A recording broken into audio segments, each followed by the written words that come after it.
What is going on, everybody? Welcome back to the channel. Aftersound here, bringing you Splinterlands content every single day.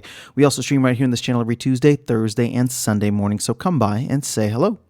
All right, guys, I want to talk about other chains that we should be bridging SPS out to. Now, I think we should only bridge SPS. I don't think that there is a need for us to bridge DEC that only introduces more risk for a token that is actually infinitely inflationary, right? Well, I shouldn't say inflationary, but there is an infinite supply, so there's going to be issues with that. SPS, on the other hand, is tied to DEC, where if people need SPS, they can go ahead, just grab SPS, bring it in game, burn it immediately for DEC, because the only utility that DEC is going to have is going to be in game. Granted, I know that there's still some utility in the liquidity pools on Ethereum and BSC, or the BNB chain, but I don't think that we should extend that risk to Matic or any of the other chains that I'm going to mention today. So the chains that I'm looking at, there's three total, or at least three that I think we should be very strongly considering at this point, and they are Solana, Avalanche, and Polygon. Now, the gaming narrative is very strong with each of these chains. Solana was very popular during the last bull run. A lot of games were built on it. Built around it, I should say. One of the big games that I was even doing content here on was STEPN, right? The move to earn game. And regardless of what happened to that game, doesn't matter. It's the fact that the game had a ton of users. People got onboarded onto Solana. They figured it out. They created Solana wallets, and it's a chain.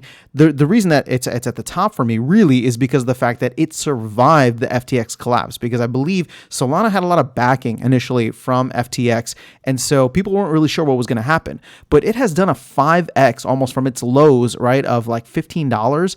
And, you know, it shows that there's still a very strong community here. There's still a lot of very strong projects in Solana. And I think it's important for us to be able to bridge to this chain, simply because, one, the fees are low, right? But I guess that's the case for all of them. But simply because of the fact that it is a known quantity, is a known name now, and I think there's a lot of people who have renewed confidence in it. The other two chains that I'll mention are AVAX, Avalanche, as well as Polygon. Now, these both, during the last bull run, you know, were very popular, had nice run-ups, but are now entering the conversation regarding gaming, right? Play-to-earn gaming, whatever you want to call it, crypto gaming. There is a renewed focus on AVAX. There's a renewed focus on Polygon. Polygon has some interesting partnerships right now with Immutable X and Beam, I think, is the other one. And so being able to bridge to these chains is going to be vital for us to get a lot of the other gamers, because I'll be honest with you, I love Splinterlands. I think it's fantastic. I don't know if at this point in time, even if SPS were to pop off and do a 5x, right, jump up to, I don't know, 15 cents or something like that, it would be fantastic. But I still don't know if that would bring a lot of the masses in.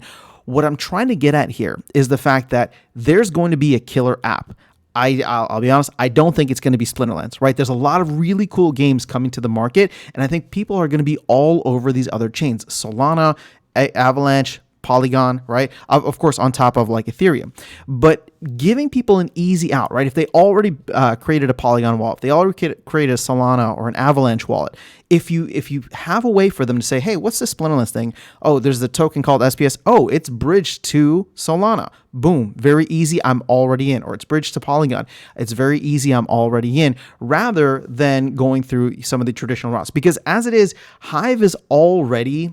Let's put it this way. Hive is already like very obscure. And the only chains that we have are two very popular chains, right? So Ethereum and BNB, but Ethereum, the gas fees are way too high. And especially during a bull run when prices are up and traffic is up, gas fees are going to be ridiculous. For BNB, there's a lot of just uncertainty around Binance and all the stuff that's going on right now with them legally. I don't think anything's going to happen to the chain. Again, this is not financial advice. I'm not telling, I have no idea what's going to happen. I'm just saying from what I've read that the BNB chain is sufficiently decentralized from whatever's going on with Binance. Plus, on top of that, it seems like they've settled most of the things that they need to. Either way, though, people may be staying away, and at least in the US, there's a lot of exchanges that don't, operate at all within anything that has to do with the Binance chain, outside of Binance Binance US. But either way, getting back to the main point, right? The reason I think it's important for us to take that step now, aside from the fact that I think, it's great that we have these kind of I don't want to call them legacy chains, but popular chains, ETH and BNB, but just the drama or the traffic or whatever surrounding them gives us an opportunity to reach new people. So I don't know if this is something that we can push through with a DAO vote, but I would very strongly recommend that we at least start to consider Solana, Avalanche, and Polygon. And again, it's about being able to create easy on-ramps for people, right? There's going to be people already all over, gaming all over these chains because of the games that are launching, because of the kind of credibility, I should say, that they've built up over the past 4 years. And going into the next bull run, I think having a strong connection to them, having our primary token, our governance token, actually bridge to them appropriately and officially is going to be crucial in getting that traffic to come in and out.